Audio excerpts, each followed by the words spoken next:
श्री स्वामी समर्थ. स्वागत आहे तुमचं माझ्या युट्यूब चॅनलमध्ये. आजचा दिवस तुम्हाला खूप छान सुख समाधानाचा आणि आनंदाचा जाऊ देत ही स्वामींच्या चरणी प्रार्थना करते आणि आज या नवीन व्हिडिओला सुरुवात करते. तर बघा मित्रमैत्रिणींनो, आज 19 डिसेंबर वार शुक्रवार आणि आजच्या दिवशी मार्गशीर्ष महिन्यातील शेवटची अमावस्या आहे. त्याचबरोबर वर्षातील शेवटची अमावस्या असणार आहे. त्यामुळे या दिवशी आपल्याला खास करून आपल्या घरामध्ये काही सेवा देखील करायची आहे, काही उपाय सुद्धा करायचे आहे. कारण की हिंदू धर्मात दर महिन्यात येणाऱ्या अमावस्या तिथीला खास विशेष अनन्यसाधारण असं महत्व आहे. परंतु मार्गशीर्ष अमावस्येचा विचार केला तर त्याचं महत्व हे आणखीनच वाढलेलं आहे. ही अमावस्या वर्षातील शेवटची अमावस्या असणार आहे. या दिवशी स्नान, दान आणि प्रार्थना केल्याने शाश्वत पुण्य प्राप्त होते. त्याचबरोबर 19 डिसेंबर रोजी पहाटे 4:59 ही अमावस्या जी आहे तर ती सुरू होणार आहे. तर ही तिथी 20 डिसेंबर रोजी सकाळी 7:12 संपणार आहे. त्यामुळे वर्षातील शेवटची अमावस्या ही जरी शुक्रवारी असली तरी पण आपण अगदी उपाय हे शुक्रवारी आणि शनिवार या दोन्ही दिवशी नक्कीच करू शकता. भरपूर वेळा आपल्या आयुष्यामध्ये अनेक अडचणी, अडथळे, संकटे, समस्या ज्या आहेत तर त्या येतात आणि ते काही संपायचं नाव घेत नाही. त्याचप्रमाणे आपण जीवनामध्ये खूप मेहनत करत असतो, पण मेहनतीचं देखील आपल्याला जे तसं यश मिळत नाही. तसेच या उलट आपण एखादं घर बघत असतो तर त्या घरामध्ये ऑलरेडी श्रीमंती असते, तरी पण त्या घरामध्ये पैसा येत असतो. तसेच त्या घरामधील मुलांची देखील प्रगती होत असते. मग त्या घरामध्ये पितरांची सेवा केली जाते, त्यासोबतच आई भगवती कुलदेवतेची देखील सेवा केली जाते. त्यामुळे त्या घरामध्ये कधीच पैशाची उणीव, चणचण, कमतरता ही भासत नाही. उलट आपल्या घरामध्ये आपण एखादं काम हाती घ्या, ते काम करण्यासाठी आपल्याला खूप मेहनत करावी लागते, तेव्हा ते काम कुठेतरी पार पडत असतं. किंवा मुलांचा विवाह जो आहे तर तो होऊन येतो, मुलांची पाहिजे तशी प्रगती होत नाही. घरामध्ये आजारपण असतं, आर्थिक टंचाई असते आणि पैसा नसला तर काहीही सुचत नाही. आता आपल्या घरामध्ये अगदी पितृदोष असो किंवा पितृदोष नसो तरी पण अमावस्येच्या दिवशी जर आपण आपल्या पितरांची, पूर्वजांची सेवा केली, आठवण काढली, ध्यान केलं तर आपल्याला नक्कीच आयुष्यामध्ये यश मिळेल आणि आपली सर्व कामे जी आहेत तर ती मार्गी लागतील. आपल्या घरामध्ये पैसा येईल व सर्व कामे व्यवस्थितपणे पार पडतील. तर या दिवशी कोणते उपाय करायचे आहे, कोणत्या सेवा करायच्या आहे, आपल्या पितरांसाठी आपल्याला एक दिवा जो आहे तर तो संध्याकाळी आवर्जून लावायचा आहे. आता हा दिवा कोणत्या वेळेमध्ये लावायचा आहे, कशा पद्धतीने लावायचा आहे, याविषयीची संपूर्ण माहिती आजच्या या नवीन व्हिडिओमध्ये मी तुमच्या बरोबर शेअर करणार आहे. त्यामुळे तुम्ही हा व्हिडिओ स्किप न करता शेवटपर्यंत नक्की बघा. चॅनलवरती तुम्ही जर हा व्हिडिओ पहिल्यांदा बघत असाल तर चॅनलला आवर्जून सबस्क्राईब करा आणि असेच नवनवीन माहितीपूर्ण व्हिडिओ बघण्यासाठी समोरील बेल आयकॉनलाही प्रेस करा. त्यामुळे काय होईल, जेव्हा कधी मी नवीन व्हिडिओ अपलोड करेल तर सर्वात अगोदर त्याचं नोटिफिकेशन तुम्हाला मिळेल आणि तुम्ही एकही व्हिडिओ मिस करणार नाही. तर बघा मित्रमैत्रिणी, आता या अमावस्येच्या दिवशी आपण सकाळी लवकर उठायचं आहे. अगदी तुम्ही ब्रह्ममुहूर्तावरती उठलं तरी देखील चालेल. ब्रह्ममुहूर्तावरती आपण जी काय पूजा करतो, सेवा करतो तर त्या सेवेचं आपल्याला फळ जे आहे तर ते कितीतरी पटीने अधिक मिळत असतं. या दिवशी सकाळी उठल्यानंतर किंवा अगदी सकाळी उठल्यानंतर जर तुमच्या लक्षात राहिलं नाही तर मग दिवसभरामध्ये तुम्ही कधी हे काम करू शकता. तर आपल्याला उंबरठ्याजवळ थोडंसं पाणी शिंपडायचं आहे. अगदी उंबरठ्याच्या दोन्ही साईडने पाणी शिंपडावं. आता मातीच्या भांड्यातील पाणी असेल तर अतिउत्तम होईल, पण जर मातीच्या भांड्यात पाणी नसेल तर मग अगदी कोणतंही रेग्युलर पाणी घेतलं तरी देखील चालणार आहे. आपण उंबरठ्याच्या दोन्ही कडांनी म्हणजे साईडनी हे पाणी शिंपडावं. शिंपडत असताना ओम पितृदेवताय नमः या मंत्राचा जप करायचा आहे. आता इथे पाणी का शिंपडायचं तर अमावस्येच्या दिवशी आपले पितर जे आहेत तर ते पृथ्वीवरती येत असतात आणि उंबरठ्याजवळ येऊन ते निवास करत असतात. आपण जर तिथे हे पाणी शिंपडलं तर त्यांचा आत्मा ते पाणी पिऊन तृप्त होतो आणि आपल्याला ते सुखी संसार संसाराचे आशीर्वाद देतात. म्हणून प्रत्येक अमावस्येला आपल्या उंबरठ्याजवळ मातीच्या भांड्यातील पाणी हे आवर्जून शिंपडायचं आहे. आता तिथे पाणी शिंपडल्यानंतर आपण या दिवशी अगदी दक्षिण दिशेला देखील थोडंसं पाणी शिंपडायचं आहे, म्हणजेच पाणी टाकायचं आहे. आपण एक तांब्या भरून पाणी घ्या, त्यामध्ये 2 थेंब गंगाजल टाका, थोडेसे काळे तीळ टाका आणि असं पाणी आपण दक्षिण दिशेला टाकायचं आहे. म्हणजेच आपण जसं सूर्यदेवांना सकाळी जल अर्पण करतो त्या पद्धतीने तुम्ही अर्पण करू शकता. आता ते पाणी अर्पण करत असताना आपल्या पायावरती पडणार नाही याची देखील आपल्याला काळजी घ्यायची आहे. आता हे पाणी टाकत असताना मनामध्ये ओम पितृदेवताय नमः या मंत्राचा जप करायचा आहे. आपण आपली पूर्वजांची जेवढी सेवा करू तेवढी सेवा कमीच आहे आणि पूर्वजांची पितरांची सेवा केली तर आपल्याला आयुष्यामध्ये कधीच कसलीच उणीव, चणचण, कमतरता ही भासत नाही. आता हे उपाय कोण करू शकतं तर शक्यतो करून घरामधील जे काही वडीलधारी व्यक्ती आहेत, मोठी व्यक्ती आहेत, जसं की आजी असेल, आजोबा असतील तर त्यांनी हे उपाय करावे.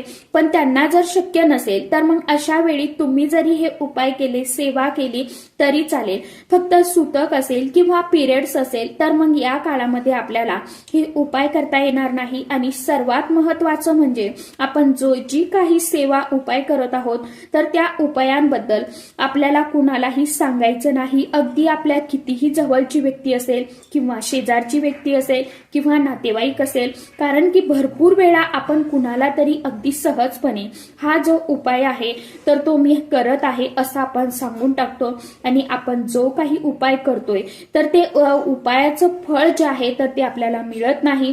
कारण की प्रत्येक व्यक्तीला आपल्याबद्दल, आपल्या मुलांबद्दल चांगलंच वाटतं असं नाही. त्यामुळे कुणालाही न सांगता अगदी चुपचाप गुपचूप आपण हे उपाय करायचे असतात.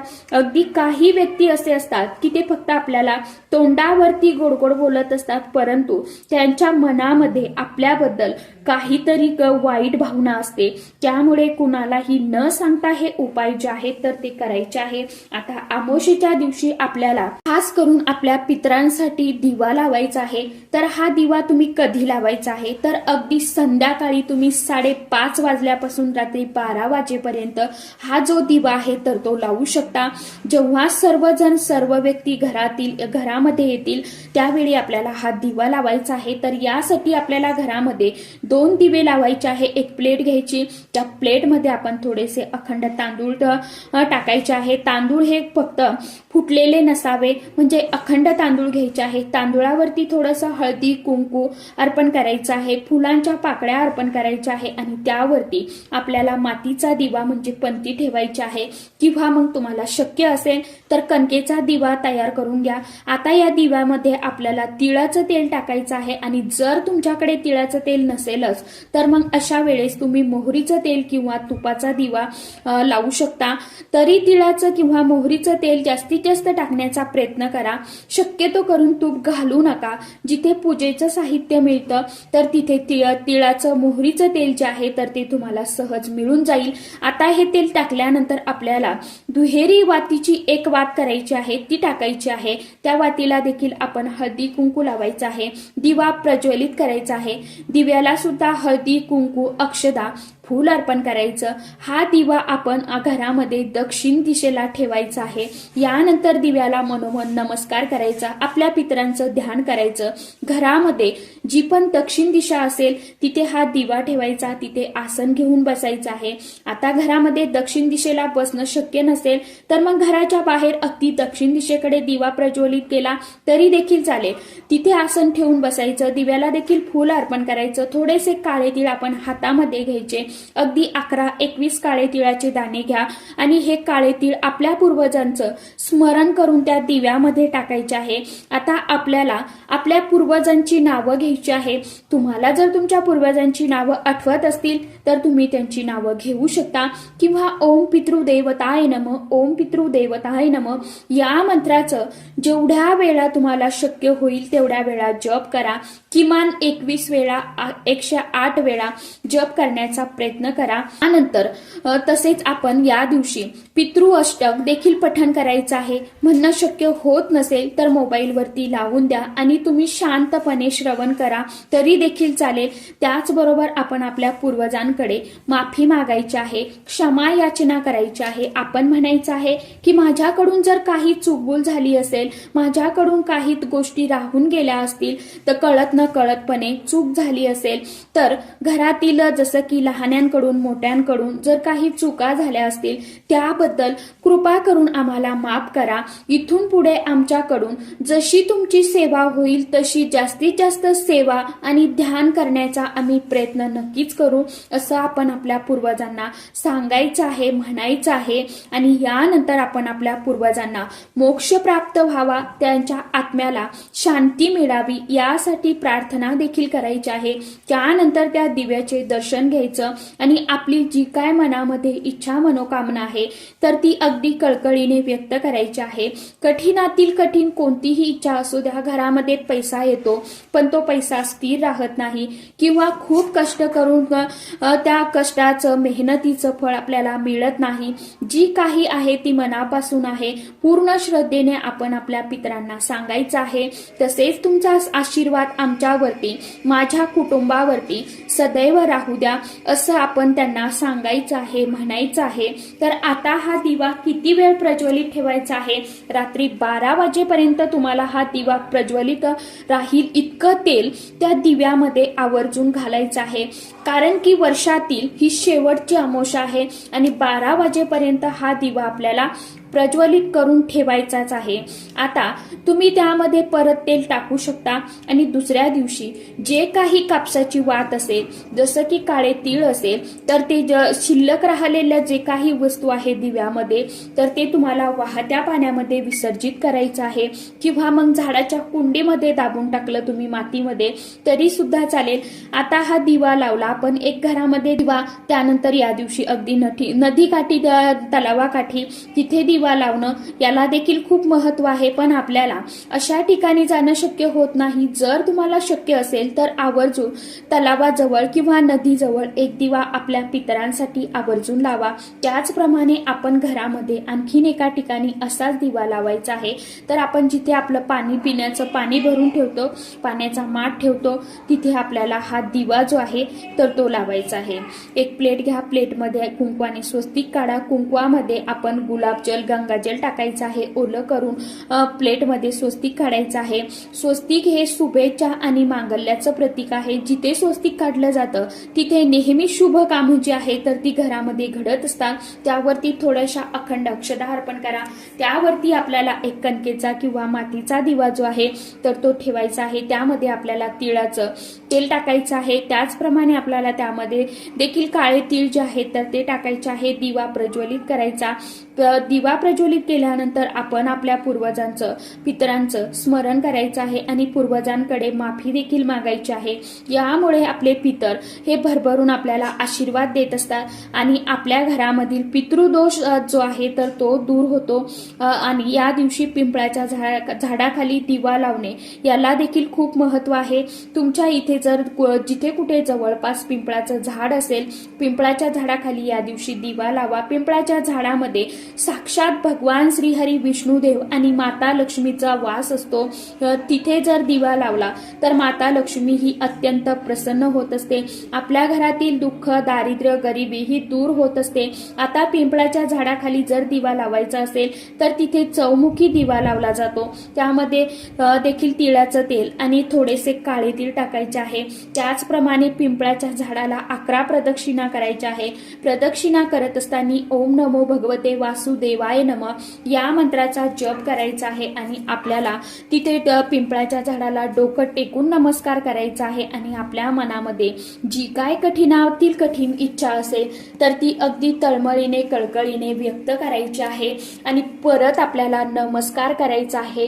तर अशा पद्धतीने तुम्हाला ज्या ठिकाणी शक्य होईल त्या ठिकाणी दिवा लावायचा आहे। सांगितल्याप्रमाणे तुम्ही उपाय नक्की करून बघा। मनापासून आणि पूर्ण पूर्ण श्रद्धेने उपाय सेवा केली तर 100% त्या सेवेचं उपायांचं फळ जे आहे तर ते मिळतच असतं।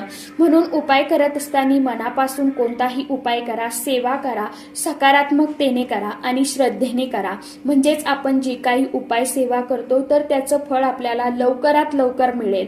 तर चला, आजच्या व्हिडिओमध्ये इतकीच माहिती होती। कशी वाटली नक्की सांगा। व्हिडिओ आवडला तर चॅनलला आवर्जून लाईक, शेअर, सबस्क्राईब जरूर करा। परत भेटूया नवीन माहितीसोबत, नवीन व्हिडिओसोबत। तोपर्यंत सर्व माझ्या यूट्यूब परिवाराला श्री स्वामी समर्थ।